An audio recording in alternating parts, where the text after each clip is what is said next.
রবিবারটা এলেই যেন ঘর গোছানোর তাড়া আরও বেড়ে যায়। রবিবার যে এত রকমের কাজ থাকে, আর তার মধ্যে আমি কাজ বাড়ানোর মধ্যে এই করেছি ঘরের অবস্থা। বিয়ের 12 বছর পরে আমি খুলেছি আমার খাটের বক্স।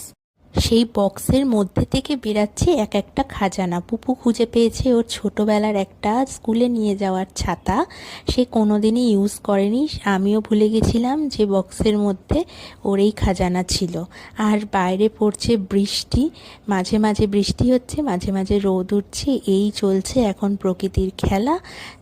তারপরে আমি একটু ছাদে গেছিলাম, কারণ ঘরে নিঃশ্বাস নেওয়া যাচ্ছে না, এত পরিমাণে 12 বছরের ধুলো জমেছে। সেই ধুলো পরিষ্কার করার পর কেমন লাগছে এখন ঘরটা, তোমরা দেখতে চাইছো কি না বলো তো? চলো দেখাই। এই যে ঘরটা এখন এই রকম পরিপাটি করে একেবারে সাজিয়ে ফেলেছি। নতুন কার্টেন কিনে এনেছিলাম, তো সেইগুলোকে লাগিয়ে ফেলেছি। আর আমার সাদা জিনিস জানো তো ভীষণ পরিমাণে ভালো লাগে। মনে হয় এক এক সময় ঘরটাও পুরো ধরে একেবারে সাদা রং করে দিই।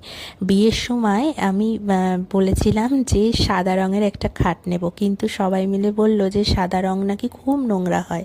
দেখছো, বলতে বলতে আমি তারপরে সন্ধেবেলায় এত ধুলো ঘাটার পরে মুখটাকেও সাদা করে ফেলেছি। আরে না না, প্যাক লাগিয়েছি, ডিটান প্যাক। এইবার তারপরে গ্লোটা দেখো, যেমন ঘর চকচক করছে ঠিক তেমনই চকচক করছে হচ্ছে আমার মুখখানা, তাই কি না বলো তো? আর এই দেখো চাঁদের গায়ে কলঙ্ক বলে না, এই যে 4টে কলঙ্ক বেরিয়েছে। আমি তো বুবুকে বলছি যে দেখ, ভেনাস, নেপচুন, প্লুটো, আর্থ সব আমার মুখের মধ্যে পরপর লাইন দিয়ে দাঁড়িয়ে রয়েছে। রেডি হয়ে একটু ঘুরু ঘুরু করে আসলাম। আজকের মতো এইটুকুনি, টাটা।